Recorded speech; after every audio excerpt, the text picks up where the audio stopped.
Introducing your hosts from Collingwood, Ontario, Canada, Jack Edwards and his partner from Dallas, Texas by way of Port Arthur, Texas, Big George. Together, they are the North-South Connection.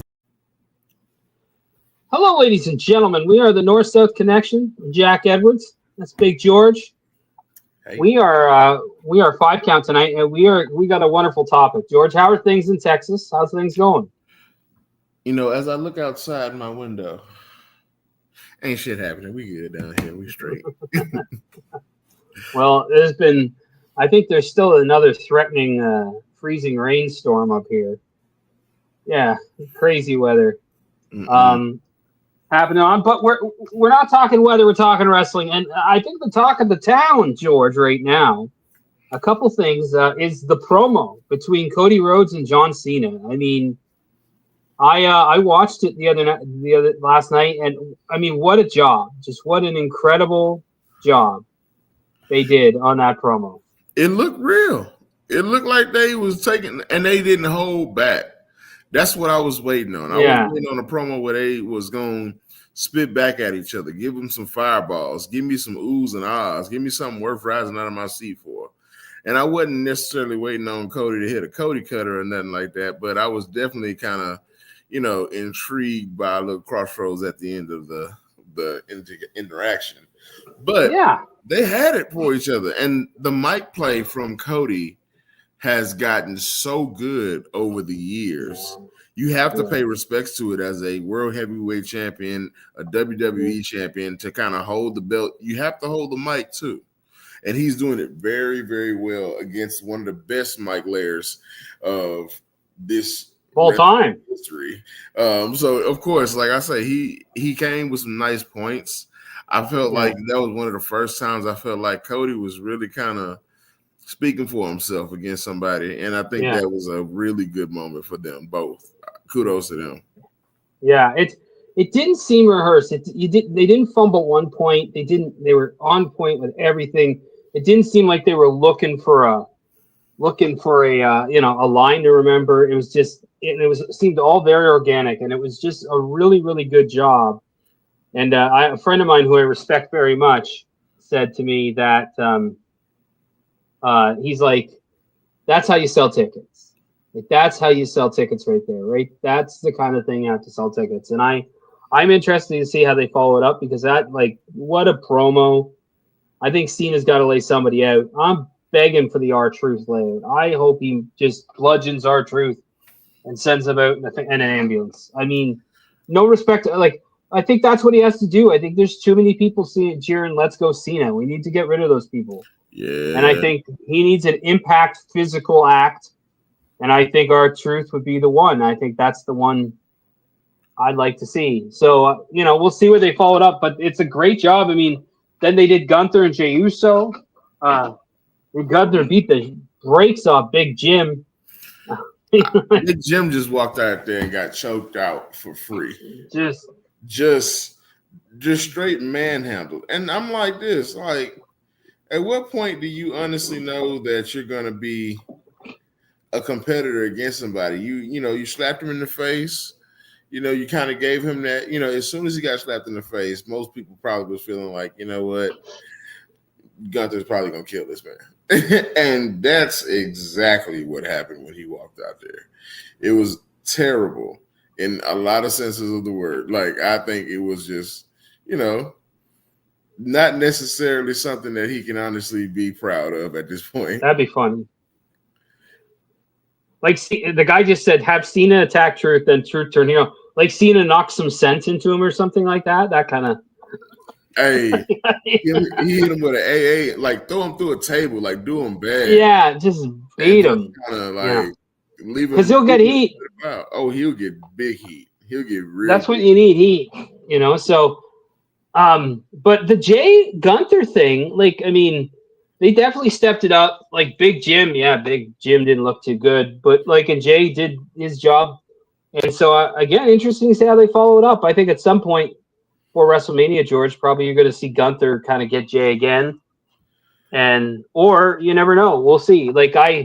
I I don't know where they're going to go with that. I don't know what finish, but they really stepped it up. And then Rhea and Io Sky and Bianca Belair. I mean, I think they're going to go with that. And there seems to be some action. We'll see what happens. Really like the way they got that brewing.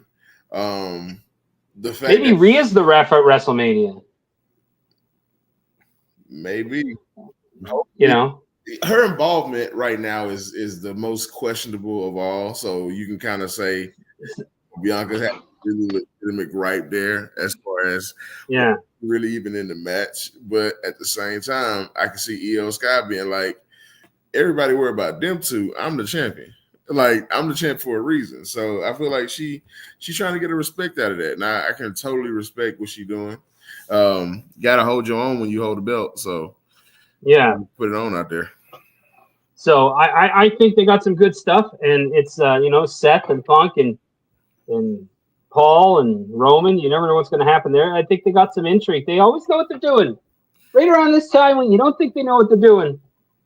The interesting part I'm looking for is The Rock. Like, where's The Rock fit in all this? Like, what's going on there? He can show up at any time and I think play. He's like the most insertable character in almost every storyline possible. He can literally walk off from Cody and just kind of go into the Roman thing for a little bit, just to kind of prove some kind of weird point, like kind of sway a decision. Like, my thing is this.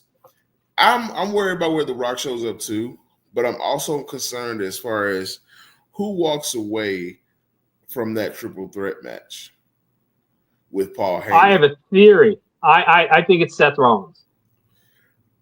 I think so. I think because the other two. So I think if whoever's gonna if this way they go again, they're smarter than me. Let's just put this out there.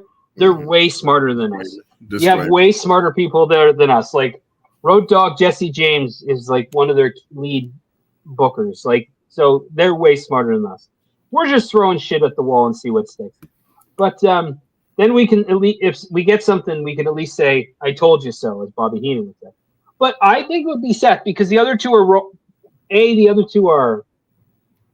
Paul Heyman guys, and also I think people want to boo Seth more than they want to boo the other two.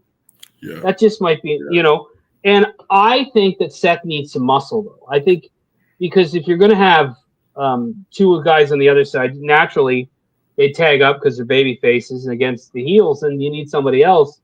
I mean, there's one guy who lives in Saskatchewan who'd be ideal, but I think he's not going to be involved. Mm-hmm. But I think you need some muscle. I think a Braun Breaker would be good. I think Bronson Reed, you could have him come back and say, "You took my best shot and you're still walking." I'm going to, but it's got to be somebody that you want to put on that level because the other two guys are main eventers, and so is Seth. So it's got to be a guy that you envision to be on that level. So that's how I would, and I think it would give a little bit extra, spice to Rollins, and it would be a cool challenge for Paul to be a heel again. I think, and, those guys obviously they're there for a reason, so they probably embrace those challenges. So I think that's where they would go. I think that's it. But I don't know nothing. I mean, like you say, we're just throwing it up against the wall. We're trying to figure out. Yeah, just throwing it up. Plans out. I'm thinking a lot of the kickback on Seth is like it's kind of like they're trying to minimize Seth. And Seth is not trying to be minimized. And I feel like that's what they're more or less doing. They're trying to focus on, this is CM Punk's first time headlining WrestleMania. Yeah. Or this is Roman's revenge against both of the people he's been scarred with over the years. They're really minimizing the idea of Seth Rollins in a sense. And I get it. Like, I'm totally with you on this wave. At no point did we talk about this, ladies and gentlemen. This is not something we planned. I guarantee it.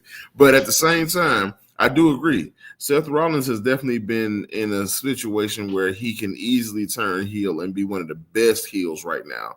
Of course, when Seth Rollins turns heel, that's when he's at his peak. Not gonna lie. Yeah, I think it'd be good. Authority, Seth Rollins at his peak. Remember when he was the what do they call him? What was it? When he was basically dressing up as everything in all his feuds. He came out as Dusty against Cody. He came out against Roman as Shield Rollins, and it was just like every last one of them. He was a very good antagonist. So I think that's going to be something that he needs to turn to. He's been a little bit of a babyface here, and everybody's been kind of quiet on him. So it's now time to stir the pot, and it's perfect to stir the pot against these two because And out of these three, do you see one of them turning babyface coming out of this? Well, I think. Hold on. Here we go.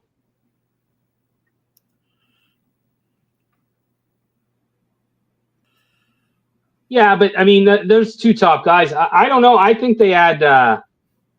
I think I look at it as with what did the country say? Seth goes berserk. It could happen. I mean, that could happen. I just think that Paul Lee would be like I compare it to the Undertaker, Paul Bearer type situation. Like I think that's to me that's the kind of breakup you're looking for. And he,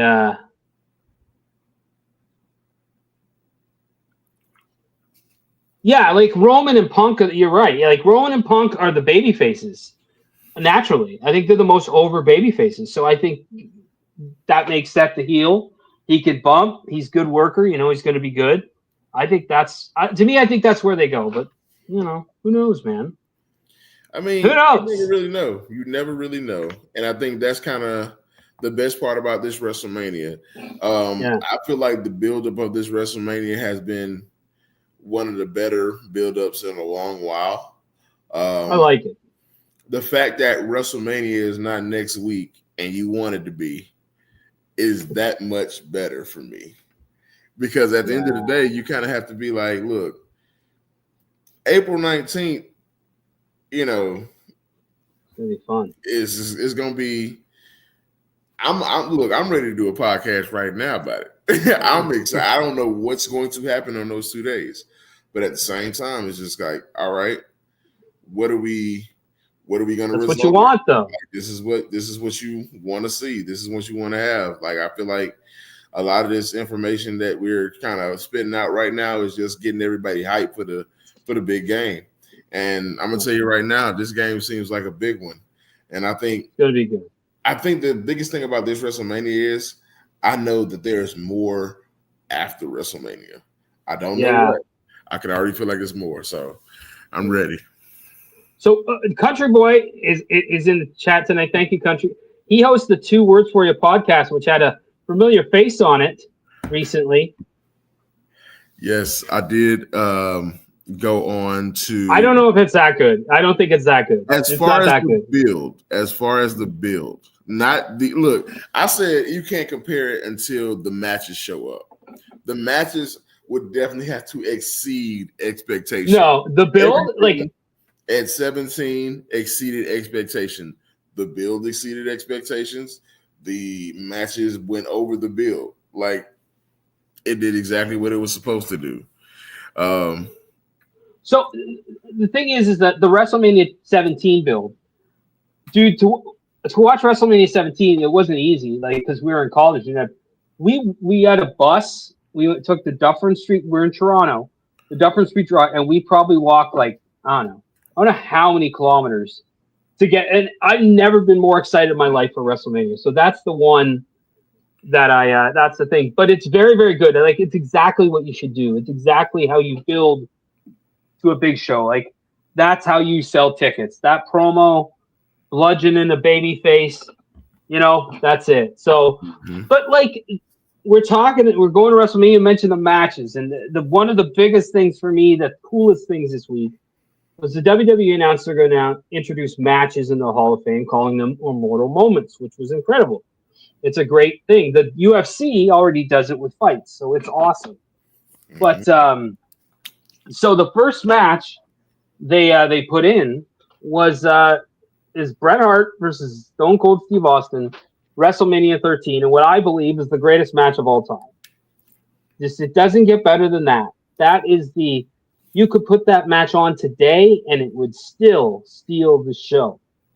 Not even it's so far ahead of its time. And the fact that it was so well executed and the double turn and just it was brilliant. And I'm so happy they put it in. But that inspired tonight's episode, which is the top 5 I'm calling Hall of Fame worthy matches. And George, I don't know how you're looking at this list, but these are kind of matches I look at that you can't really write the history of the WWE or wrestling, whatever it is, without these matches. And I think that, I kind of looked at it that as a certain maybe, or obviously we're going to put it in the top 5. And I look at the number 1 that we're going to select as kind of the next match that should go in, and then a succession. Just it was brilliant. So I like that idea. Yeah. Of course, I brought some juicy nuggets to the table. So of course, you definitely have to kind of give its due. I'm interested. So George, kick it off. What's the first match that you're going to suggest for this? The first match we have to dump into this bucket. I'm going to come out swinging, and you already knew it was going on the list. WrestleMania 17, the greatest triple threat match, hardcore, table, ladders, and chairs. You had the Dudleys, you had the Hardys, you had Edge and Christian give you the greatest performance I have ever seen in my life, personally for me. Because one, the Dudleys have been disruptive their entire time in WWE. You had Edge and Christian who have worked their way up to a point, and then you had the Hardys who were giving you high-flying action against anybody. Everybody in the tag team division versus these opponents kind of had a little bit of a, how are you going to defend against this? Well, in that tables, ladders, and chairs match, you had the Dudleys who always used tables, the Hardys who always used ladders, and for some reason, Edge and Christian were sliding in the ring with chairs very frequently. So they decided, fuck it, we're going to put it all in one match. And it was the greatest thing you could have ever asked for. It was action-packed from start to finish. It gave you highlights from beginning to end. Literally everybody had a segment where they had their own personal highlight. You can literally look up every one of the superstars in that match, and they had their own personal highlight in it. So, hell, I'm going to go with the WrestleMania 17. We're going with the tables, ladders, and chairs match. Dudley's, Hardys, Edge Christian. I had a gut feeling you'd pick it. I had a gut feeling that was going to be one of your picks. Because but that great Edge spot with the spear off the ladder, you had with the belt. When he did, Bubba and Matt Hardy went through the tables. Absolutely, just like Country said, Spike, Lita, and Rhino. It was action packed. So action packed. I liked it, and Country Boy right here said Steamboat versus Macho Man. And when you're looking at me, when you're looking at the next match, I think we're going to discuss it. But for me, it's when I was looking at this, the next match that should go in is the first, really, the best of the first WrestleManias. It was the first one. It was the first great match of the WrestleMania era. I think that's how I put it, because when Steamboat and Savage, nobody ever seen anything like it. It was nothing. It was so far ahead of its time, and I think it was just the first two WrestleManias. I liked them both. I was happy with them, but they had never had a match that was a bona fide classic like that. And I think to me that's on the list. Ricky versus Savage at WrestleMania 3. I love Ricky versus Savage as your pick, because at the end of the day, I always kind of look at Savage as one of the most absolutely game changing, 100%. One of the most wild cards you can ever have in the business. He was good at everything. He was good at being just a madman, and it kind of just fit his whole persona. Savage. He was literally a savage in every sense of the word. So I loved it. I think that's just a great pick to kind of put and a great build too, because you talk about great builds. He had WrestleMania 3. That's why it drew so well. It had obviously the Hogan Andre type thing, but Steamboat with the crushed larynx, and Savage hit him with the bell, and it was real deal, and they delivered. So definitely Steamboat and Savage. George, what's next? Who's next here? I got something for you today. Uh-oh. Where are we going? I got something for you today. I'm going to WrestleMania 20. Eddie Guerrero versus Kurt Angle. Really? One of the best matches you can ever get. Because look, Eddie at his peak did everything that Eddie ever did his entire career in that one match. Go back and watch. I mean, it was good. He lied, he cheated, he stole, he outwitted. He did every move he had to. And the thing about Eddie was, you remember the Three Amigos, he kind of started that whole thing, right? Well, that kind of led to the Three Germans, correct? So you still had them doing that as far as, them trying to outwit each other to kind of do moves. The whole match was literally counters and barely got any high-flying moves off. See, I don't know if that's even the best Eddie Guerrero match. I'm not asking for the best Eddie Guerrero match. And I don't think it's all WrestleMania matches. I think it could be anyone. Because it's the Hall of Fame. But how many matches do you get with Kurt Angle? How many matches did they have with Eddie Guerrero? Yeah, them together in a hot stage. Peak performance from both. Listen, I loved it, and I love the finish. I love the finish and the with finish, Eddie in the thing. The finish was a moment that you will never forget.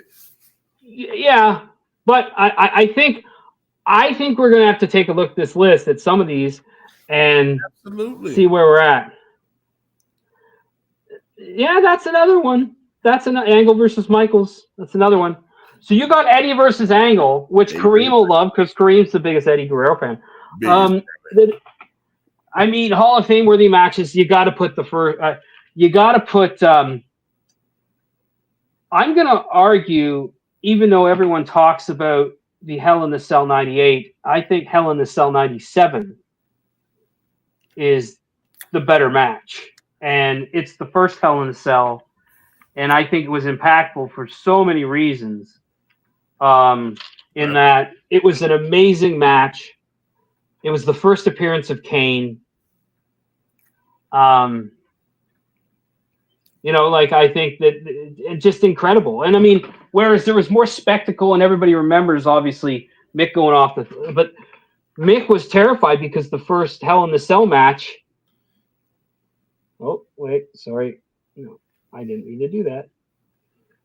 Exactly. Yeah, it set the tone. I think the first Hell in the Cell, I think to me really, set a standard. So I'm throwing that in the list. Shawn Michaels versus The Undertaker. See, and I'm not saying that that's a bad idea because of course it was a key match. But see, the funny thing is about this list, I feel like 98 has to go on there too.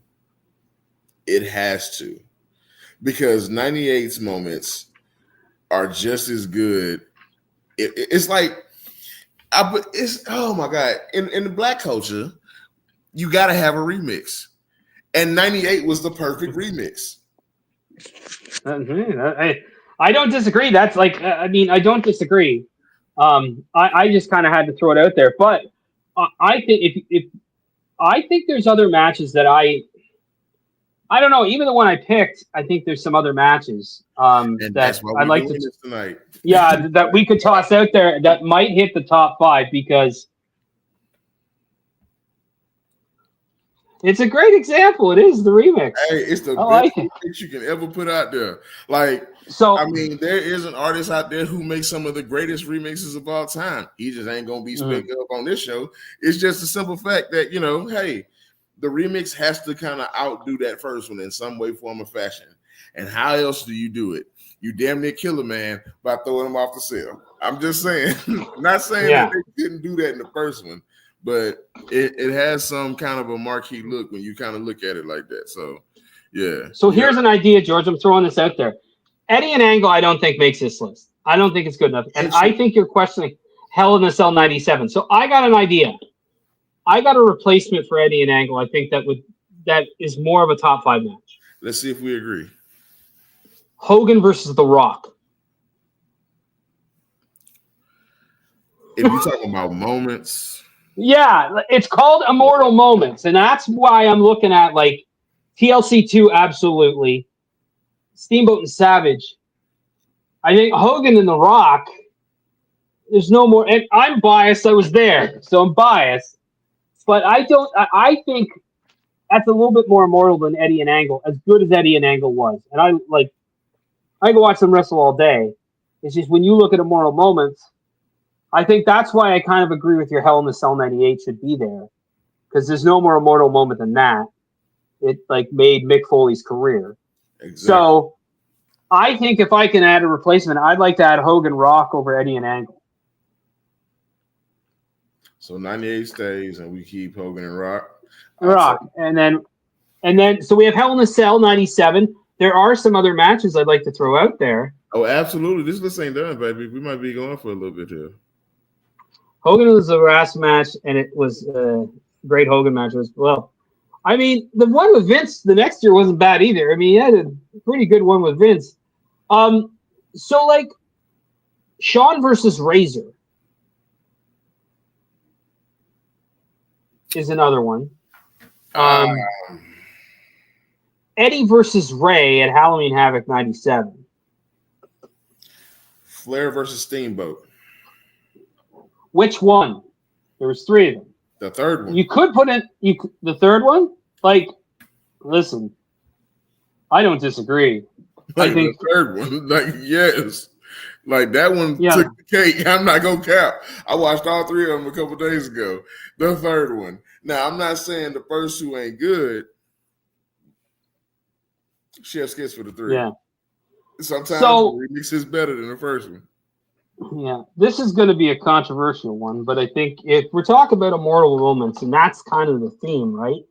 We're looking at the moments that stand out. All of these moments stand out, I think.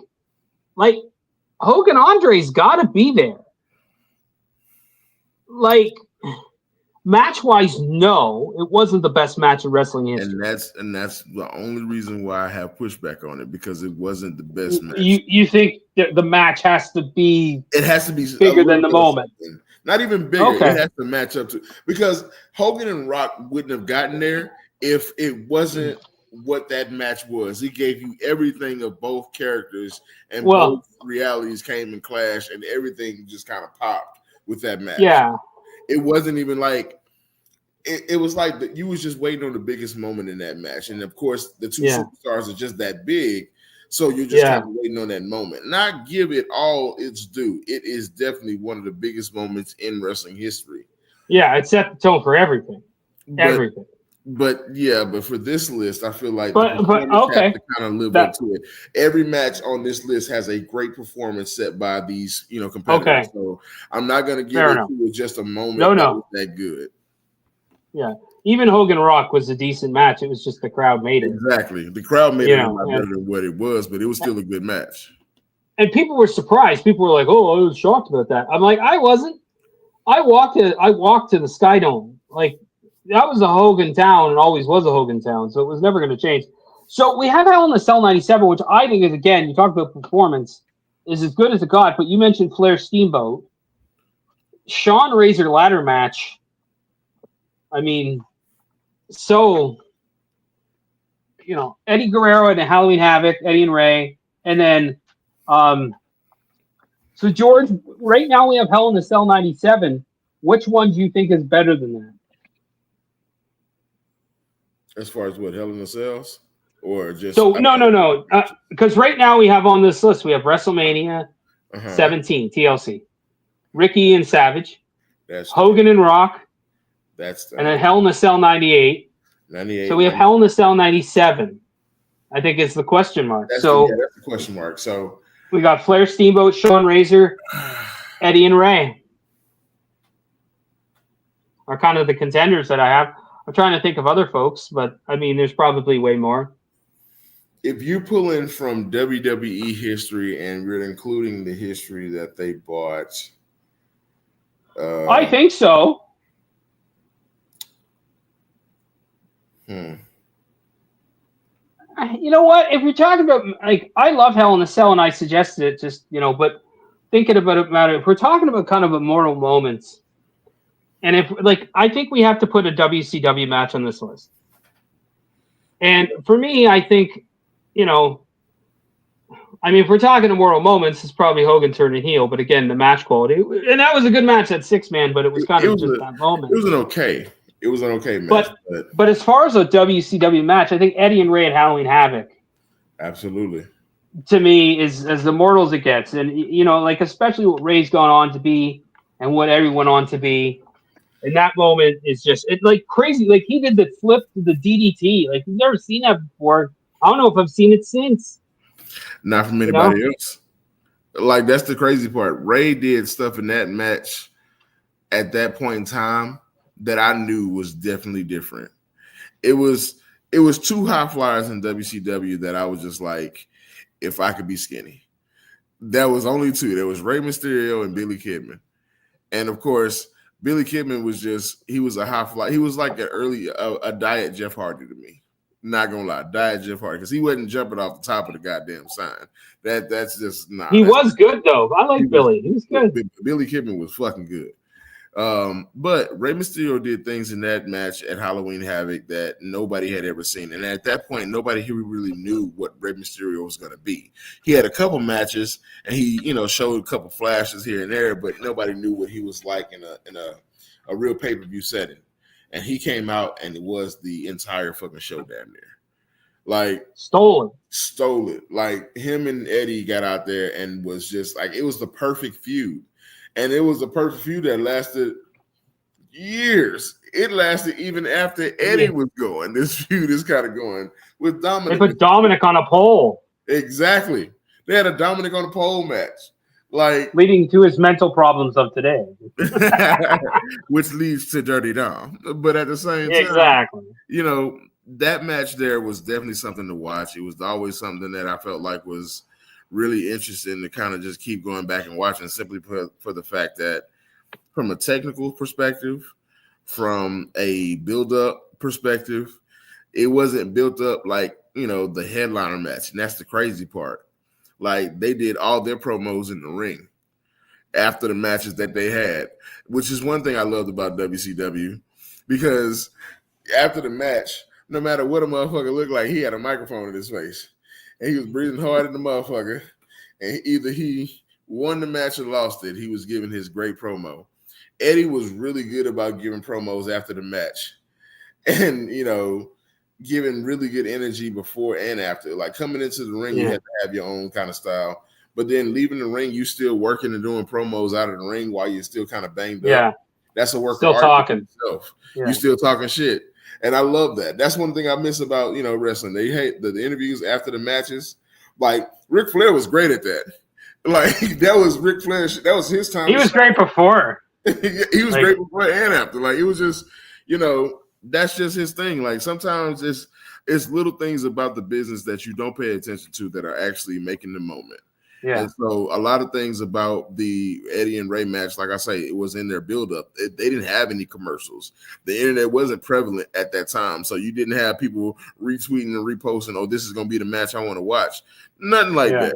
Like, everything got literally built up is we got Halloween Havoc, we got these 2 names, and you can come see them fight. But everything that had happened up until that point was a great buildup for you to even want to watch that match. So it got pretty Eddie. Okay. Eddie did his thing. Like, Eddie did his thing. So y'all should go back and watch that. So I'll definitely put Eddie and Ray in there. All right. So we got 5 picks. We got TLC 2, Ricky versus Savage, Hogan versus Rock, Eddie versus Ray, and Hell in a Cell 98. I think for me, number 1 is Ricky versus Savage. I think, to me, if you're going to put another match in the Hall of Fame, for me, you put Ricky versus Savage because it was the first great WrestleMania match. Okay. No doings there. I think that's what I had number 1 at. I was building at 5. Yeah. I was starting at 5, and at 5 I got Hogan Rock. Hogan Rock at 5? Yeah. Just because it wasn't as technically good, I think, as the other one. Everything else, it was, like I say, it was still a great match.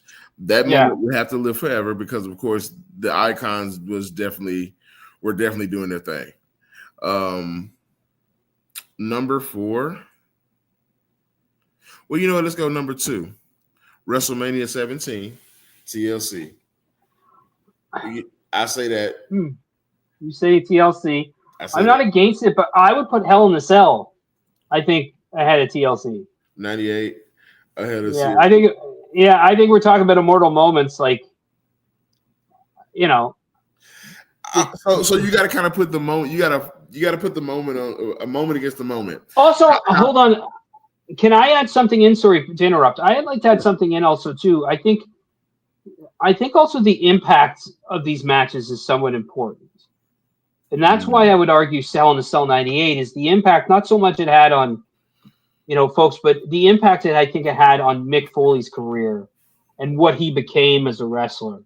Like, he became one of the biggest draws of that Attitude Era, and it was because of Hell in a Cell. Right. And I think it was so unique. It was so different. Was it the best technical match? No, but it was a friggin'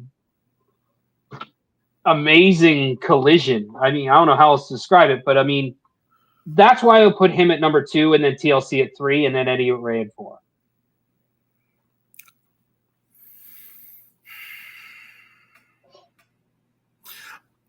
I don't know why, but I'm having a hard time with Eddie and Ray at 4. But okay, the only reason is I know for a fact the only way you kind of move that line is if 17 comes down, and I'm not moving 17. No, I don't think it should be moved. So you don't want to? You think 17's at 2? I think 17's at 2, but that's the thing. Well, no. Like I think.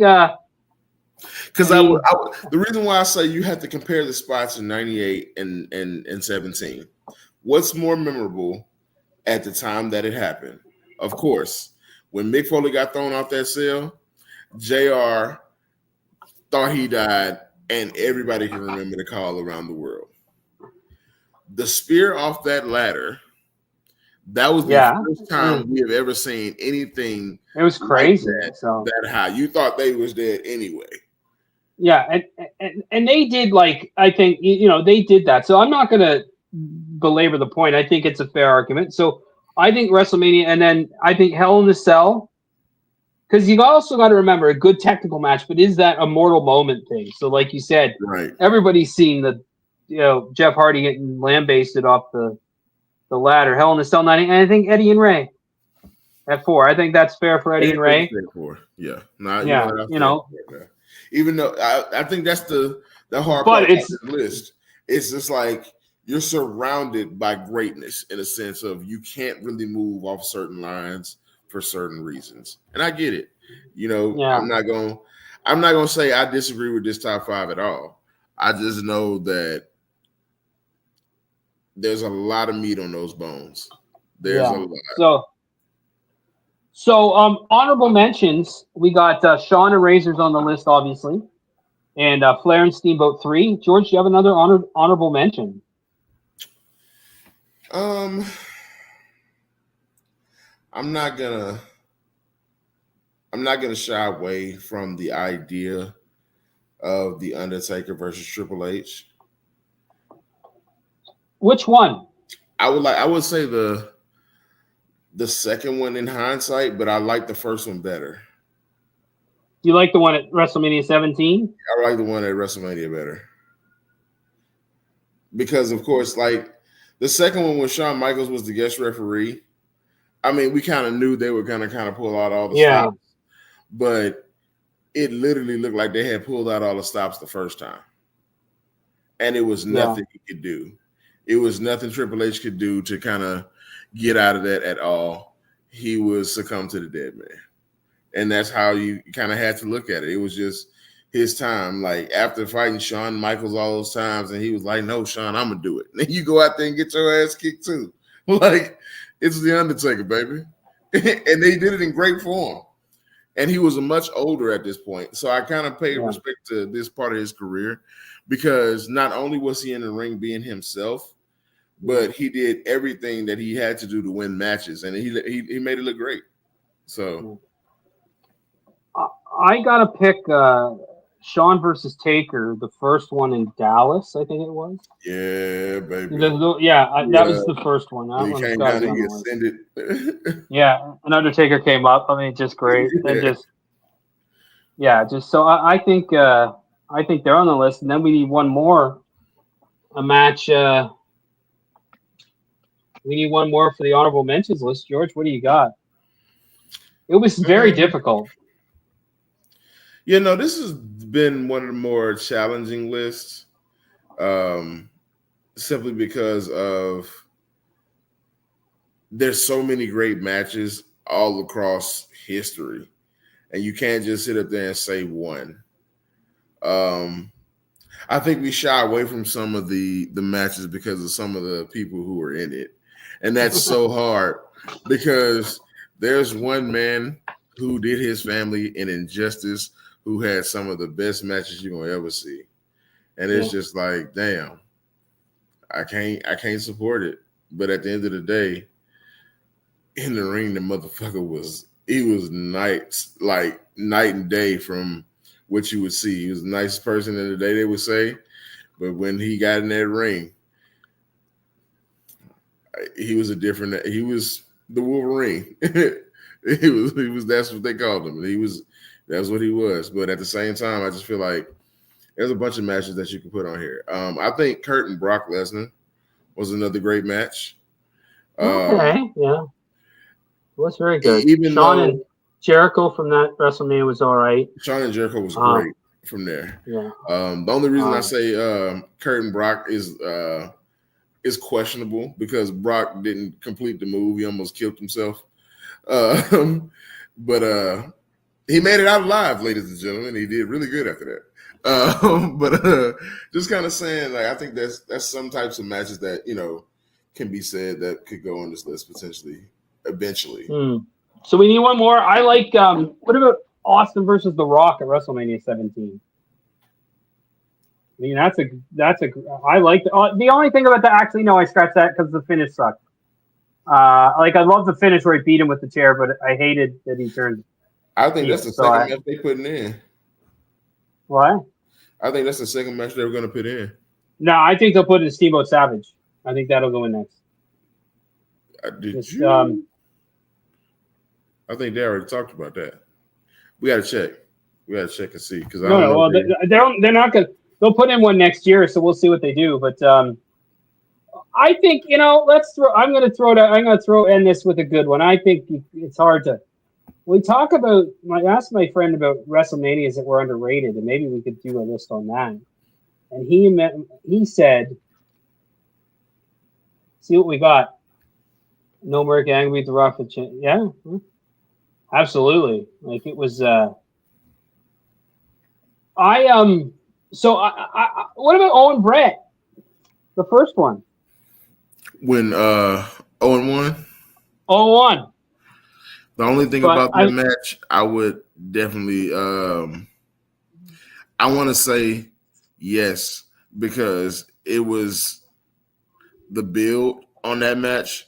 You couldn't build a better rivalry between two people because, of course, they were really related. So those personal shots meant something a little bit different than it would be if it was two other people. I think because of who it was, and now that I'm thinking about it, because of who it actually was, that might have to go in there. Oh, and it was, and in terms of technically, as a wrestling match, you don't get any better than that. I mean, that's probably the best opening match in WrestleMania. So, Sean Razor, Ricky versus Flair 3 was great.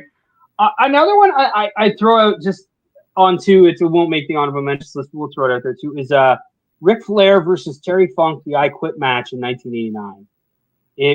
That was just a beautiful job. Just what a match. And Sully was on commentary. 5 letters, 2 words. I quit. So, but George, these are. I think we got the top 5. I think we got our top 5 anyways. But 5, Hogan versus The Rock. 4, Eddie versus Ray. 3, Hell in a Cell 1998 with Mick Foley against The Undertaker. 2, WrestleMania 17 TLC. 2, and then number 1, WrestleMania 3, Ricky Steamboat and Macho Man Randy Savage. I mean, I think all those matches at some point or another are going to be in the Hall of Fame. So I don't think we're too far off, but because I think they're all going to be in there. Eventually, and it's so cool that they're doing it. it'll be amount of times that you can actually kind of revert back to this list and see which one makes it next. In hindsight, I think they'll induct probably 2 matches for sure off the list in the next 5 to 10 years. So I think you're being I think that's being conservative. I think we got some winners there. So yeah, I think hopefully I get them all 5 in the next 10 years. That'd be crazy.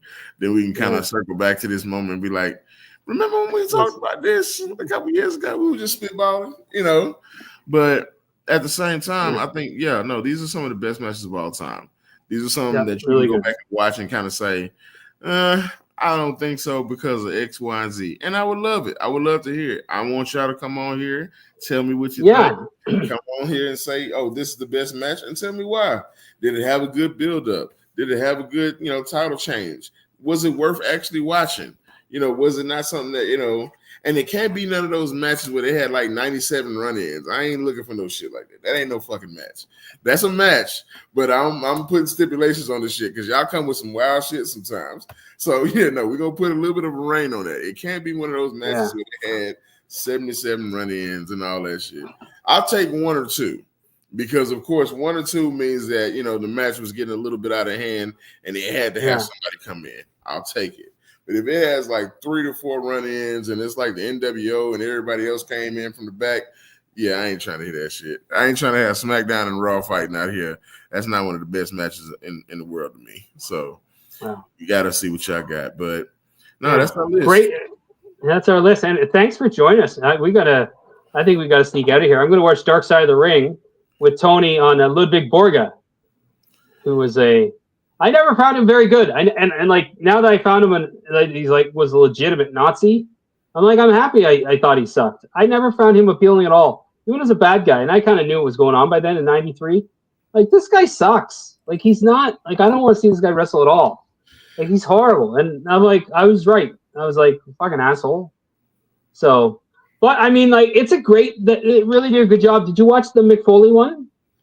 So I started it, but I haven't finished it yet. But Mick was going through. It's good. Mick got in an accident. Oh man, I hope Mick's okay. Like everyone hope Mick's okay. So send out all positive vibes. I hope that ain't an April Fool's joke too, because it is April 1st. So I hope not. I don't think it is. I think Mick posted it himself.